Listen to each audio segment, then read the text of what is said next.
Gusto ka mokaon og pizza pero walay baligya sa inyo ha kay tungod taga bukid ra ka? Ayaw ka balaka kay magbuhat ta og pizza karong adlaw. Ang una natong buhaton mga badi kay maglata ta og potato. Unsa man ang potato badi? Potato ba patatas? Kay gimingaw man kog kaon og pizza mga badi, nagbuhat na lang ko kay wala may baligya og pizza diri sa bukid. Kay kasagaran sa syudad ra bayan nimo ni makita. Ngano mo palit pa man ta kung kabalo ra man ta magbuhat ani? Atowa din ning gipanita ng atuang pinya kay isa ni siya kay ingredients sa atuang homemade nga pizza. Pagkahuman kay kaning atuang atsal mga badi. Shout out day ko sa atuang gipalitan og lamas nga si ako si Chan 2.0.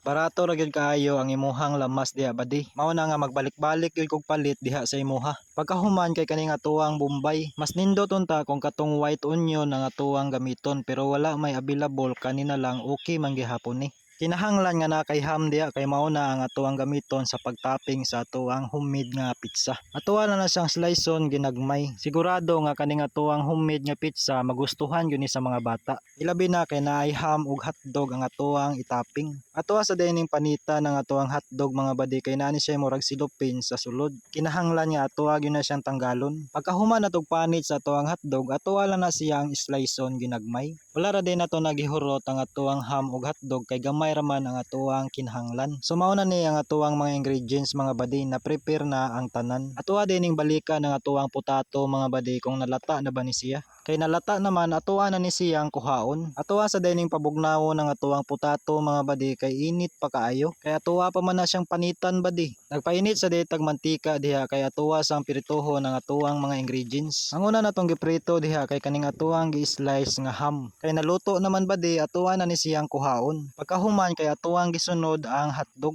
Ang purpose diyan ni mga badi nga atuang giprito ang mga ricado. Kaya ron nga dili mahilaw ang atuang mga ingredients. Kay naluto naman mga badi atuwa na pud ni siyang kuhaon. Pagkahuman sa mga ricado kanina pod ang mga lamas ang atuang giprito. Kaya ron nga mugawas ang kahumot sa atuang mga lamas. Pagkahuman sa atsal mga badi kay kanina pod Bombay ang atuang pritohon. Atuwa ra dining gihapkok ang atuang mga lamas kay atuwa pa ni siyang lutoon unya. Kay nahuman naman ta sa atuang mga lamas diri na pud ta sa atuang potato mga badi. Atuwa ra ni siyang panitan kay unod ra ang atuang kinahanglan. Pagkahuman natog panit kay atuwa lang na siyang imas sama sa kuwang gibuhat diha. Pagingon ana na gani ang iyahang porma, atuwa na siyang butangan og third class nga harina. 1/4 kilo ra ang atuang gibutang kay gamay ra man ang atuang buhaton. Pagkahuman kay atuwa nang butangan og durog nga paminta. Og syempre dili po na mawala ang atuang asin og pampalasa diha. Kay nahuman naman ta sa atuang mga pampalasa, atuwa na siyang butangan og duha ka buok nga itlog. Kani nga atuang gibuhat nga pizza, DIY ra ni mga badi, sarili ra nako ni nga idea.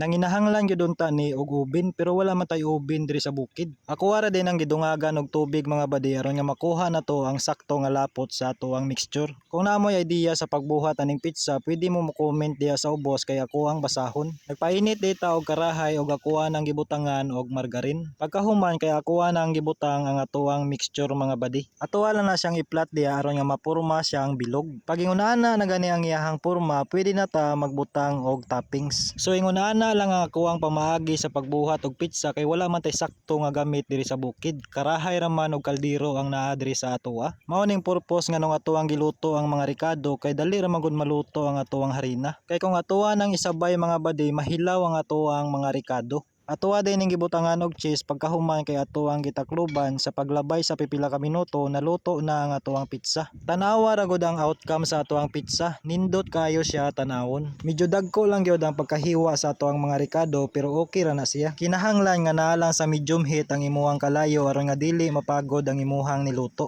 Kay nahuman naman ta sa una nga batch sa atuang pizza, kanina po di kaduha nga batch ang atuang lutoon karon. Same process lang gihapon ang atuang gibuhat diha. Ako ara din ning gipas forward ang atuang video kay aron nga dili kayo taas o aron nga inyong masundan ang proseso sa pagbuhat ani. Kung ganahan ka sa akuang mga panirada diri sa bukid, ayaw kalimot sa pag-like ug pag-share sa atuang mga video aron nga daghan ta ang makahibalo. Ug dili lang kana mga badi makatabang pud ka sa akuang nga magpadayon sa pagbuhat og mga video sama ani. Kung naamoy kahibalo sa pagbuhat aning pizza, pwede mo comment diri. Kay aron nga madungagan ang akuang knowledge sa pagbuhat ani.